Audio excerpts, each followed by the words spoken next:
कि आप मुसलमानों को मजहब इस्लाम, कुरान और हदीस ये मैसेज देता है कि यहूदी मरेगा, कोई क्रिश्चियन मरेगा, ईसाई मरेगा, सिख मरेगा, हिंदू मरेगा तो ये लोग जश्न मनाएंगे। कुरान में ये कहा गया है कि अगर एक इंसान मारा गया नागहानी तो समझ लो पूरी दुनिया मारी गई। ये कुरान के अल्फाज में। फिर उस कुरान के मानने वाले किसी के मरने पर क्यों जश्न मनाएंगे? ऐसा मुसलमान इस मुल्क में बसता है। सरतन से जुदा की भी जो है वो लोग हिमायत करने लगते हैं। ओवैसी की पार्टी तो सरतन से जुदा को सपोर्ट कर रही थी। ओवैसी के कारपोरेटर हैदराबाद से नारा लगा रहे थे कि सरतन से जुदा करेंगे। जब देश में सरतन से जुदा हुआ तो ओवैसी की पार्टी उनके साथ खड़ी हुई। हमास के पीछे ईरान है, चाहे वो लबनान में हिजबुल्लाह हो या यमन में हूती हो या फिलिस्तीन में गजा में हमास हो, इन सबको ईरान बैकअप कर रहा है। जो हाल इजराइल इस समय गाजा पट्टी का कर रहा है, वही बहुत जल्द हाल पाकिस्तान, कश्मीर का और हिंदुस्तान का कर देगा। पाकिस्तान गोल्ड मेडलिस्ट है भीख मांगने में और आतंकवाद की फैक्ट्री खोलने में। एक मोटरसाइकिल तक उससे नहीं बनी है, एक कार तक अपनी नहीं बना सका। इतने फसड्डी लोग हैं और मस्जिदों में बम ब्लास्ट करके शिया सुन्नी में जी रहे हैं।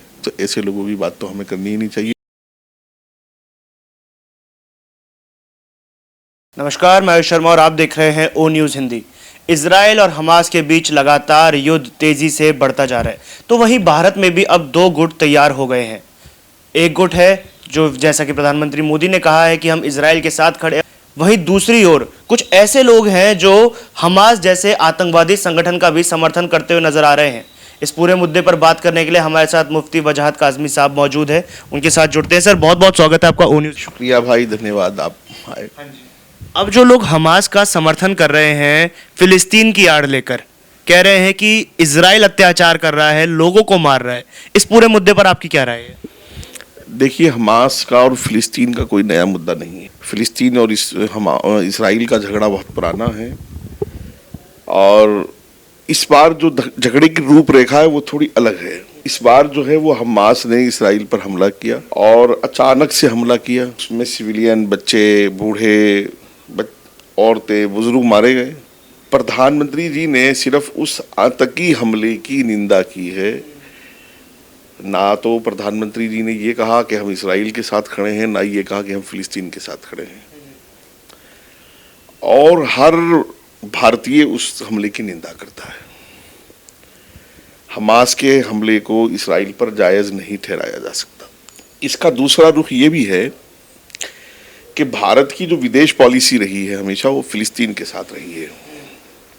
इसमें कुछ लोगों ने गुमराही डाल दी कि प्रधानमंत्री फिलिस्तीन के साथ नहीं खड़े हो सके, पॉलिसी बदल दी, अटल बिहारी जी ने यूं कहा था, फलानी यूं कहा था, जबकि ऐसा नहीं है। विदेश पॉलिसी बिल्कुल जुकी-तू है। प्रधानमंत्री जी ने सिर्फ उस हमले की निंदा की और करनी चाहिए, हर भारतीय करेगा। हमला जो है वो अच्छा नहीं था, वो जंग के उसूलों के खिलाफ था। पूरी दुनिया के जो कवानीन हैं जंग के, वो इस तरह के हमलों की इजाज़त नहीं देते हैं। एक बात।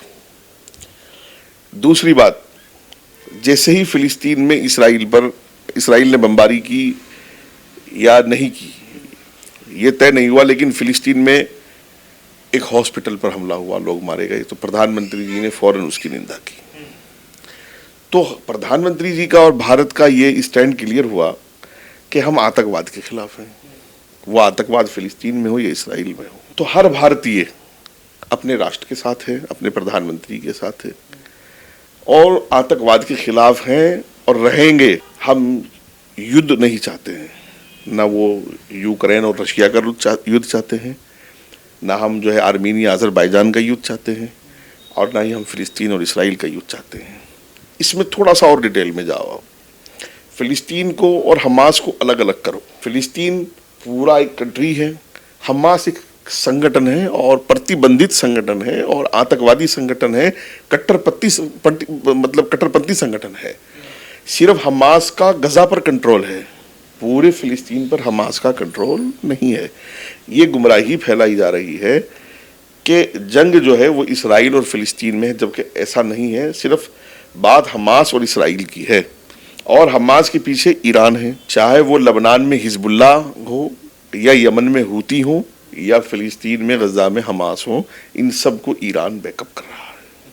एक बात और सोशल मीडिया पर कही जा रही है कि जो लोग इजराइल का आज समर्थन कर रहे हैं, जो हमास पर लगातार इजराइल बमबारी कर रहा है, उनका समर्थन जो है वो सिर्फ इसीलिए है क्योंकि इजराइल हमास के नाम पर मुसलमानों को मार रहा है। तो लोगों को ना बड़ी खुशी हो रही है इस चीज़ से कि मुसलमान मर रहे हैं।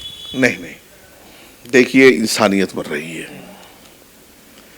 आप मुझे ये बताइए कि जब हमास ने इसराइल पर हमला किया तो लबनान में क्यों पटाखे फूट रहे थे?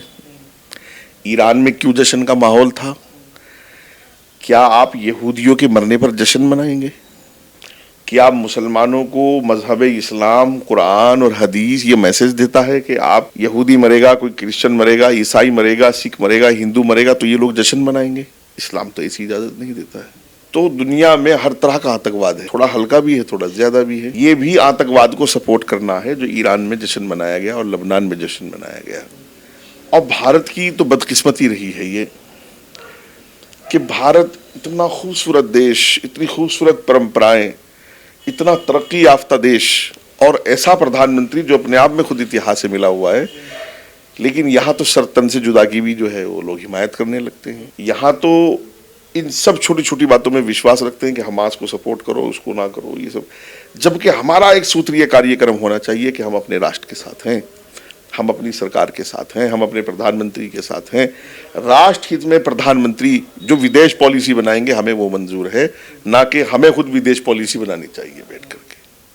तो इसलिए दुनिया में ये सब बातें नहीं होनी चाहिए।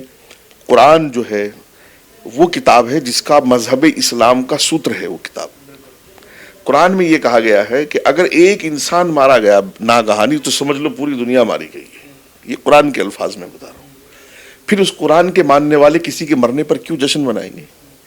उस कुरान के मानने वाले तो समझ लो वो कुरान के मानने वाले नहीं है जो जश्न मना रहे, वो शैतान के मानने वाले हैं, वो रहमान के मानने वाले नहीं है। तो जो हमास अब बोलता है कि हमारा उम्मा है, यानी यूनिवर्सल मुस्लिम ब्रदरहुड, उसके नाम पर सभी लोग हमारे साथ आए, चाहे जो मुसलमान देश में हो या चाहे सेक्युलर कंट्री में भी हो। जैसे आपने इंग्लैंड में देखा, यूएस में देखा कि उम्मा के नाम पर हम सब एक साथ हों और इजराइल के खिलाफत करें और हमास के समर्थन में बातचीत की जाए पूरी दुनिया में।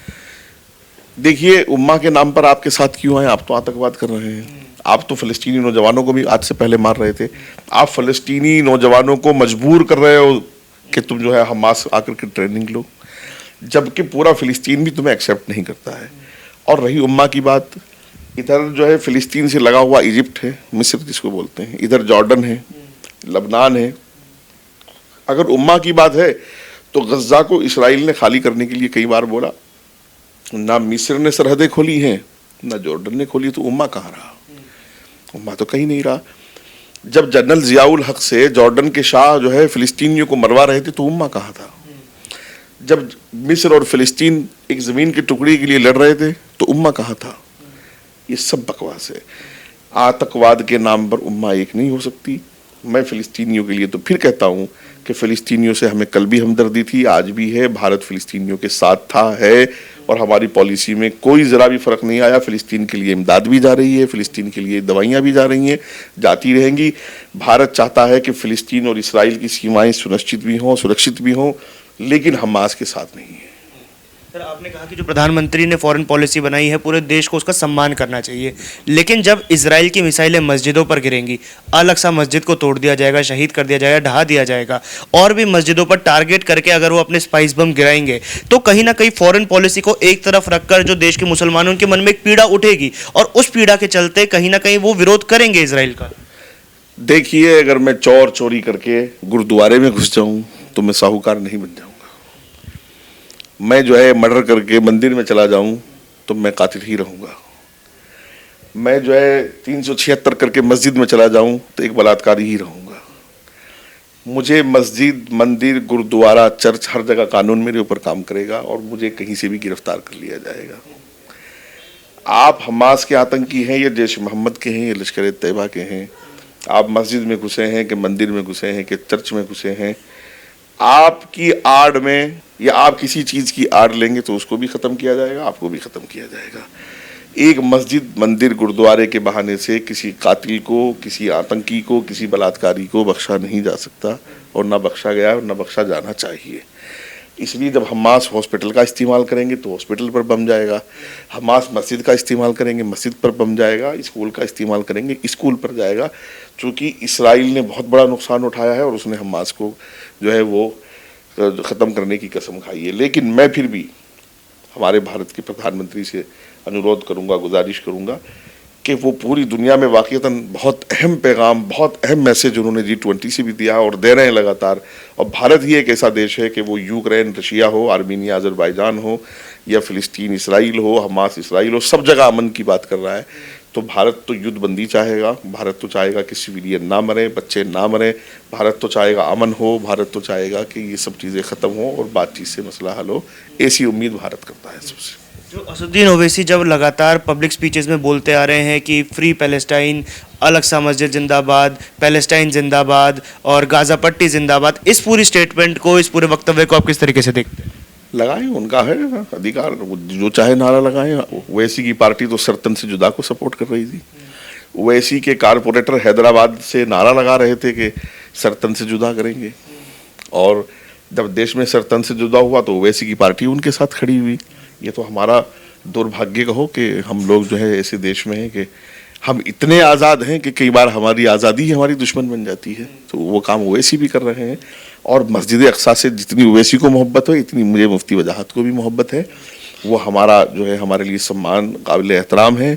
हमारी 3 मस्जिदों में से अल्लाह का घर मक्का, अल्लाह के नबी का घर मस्जिद नबवी, और अल्लाह के दूसरे नबियों का घर बैतुल मुक़द्दस, हमारे लिए वो इतना ही काबिल एहतराम है। हम भी इतनी ही इज़्ज़त और इतनी ही मोहब्बत बैतुल मुक़द्दस से करते हैं जितने ओवैसी करते हैं। तो इस वजह से हम इस तरह की बातें यहाँ नहीं करेंगे कि कौन क्या कर रहा है। बाकी ये है हमारे लिए बहुत परेशानी की बात कि हम जो है कट्टरता के साथ खड़े हैं। हम लोग कट्टरता को खुल करके सपोर्ट कर रहे हैं, और हम लोग कट्टरता की मुखालफत नहीं कर पा रहे हैं। हमारा मन में ये जो है अंदर से हमें नहीं झंझोड़ रहा है कि हमास जो कुछ कर रहा है वो गलत है, हिजबुल्लाह जो कुछ कर रहा है वो गलत है, हूती जो कुछ कर रहा है वो गलत है, लश्कर तैयबा गलत कर रहा है, जैश ए मोहम्मद। अरे ये मुल्क तो ऐसे लोगों का मुल्क है, ऐसा मुसलमान इस मुल्क में बसता है कि ये जो है मीर वाइज के साथ उसके ये क्या था, वो हुर्रियत का लीडर मर गया, यासीन के साथ लगे रहे, गिलानी के, और एक वो जेल में है जो वो सड़ रहा है उसके साथ लगे रहे, सरतन से जुदा वालों के साथ लगे रहे। अच्छा, कुछ चीज़ें और भी हैं अलग से भी। वो ये है कि मोदी जी के विरोधी भी कुछ लोग हैं जो उनको ये काम करना ही करना है। मोदी जी जो मोदी जी ने किया उसके विरोध में जाना है। अब उनको ये भी याद नहीं रहता कि ये नैतिकता इसकी इजाज़त देती है कि नहीं देती है, लेकिन वो जाते हैं विरोध में। उनको ऐसा नहीं करना चाहिए। हम लोगों के लिए राष्ट्र सर्वोपरि है, और राष्ट्र के हित में ही हम लोगों को प्रधानमंत्री जी के साथ जाना चाहिए। इजराइल के समर्थन में ट्वीट करने से कहीं ना कहीं हमारा पड़ोसी मुल्क नाराज हो गया है, पाकिस्तान। वहां के एक मौलाना साहब बोल रहे थे कि जो हाल इजराइल इस समय गाजा पट्टी का कर रहा है, वही बहुत जल्द हाल पाकिस्तान, कश्मीर का और हिंदुस्तान का कर देगा। पाकिस्तान गोल्ड मेडलिस्ट है भीख मांगने में और आतंकवाद की फैक्ट्री खोलने में। आटा क्या भाव है, चीनी क्या भाव है, डीजल के क्या हालात हैं, देश में कितना भूखा नंगापन है, पानी है नहीं है, दवाई है नहीं है।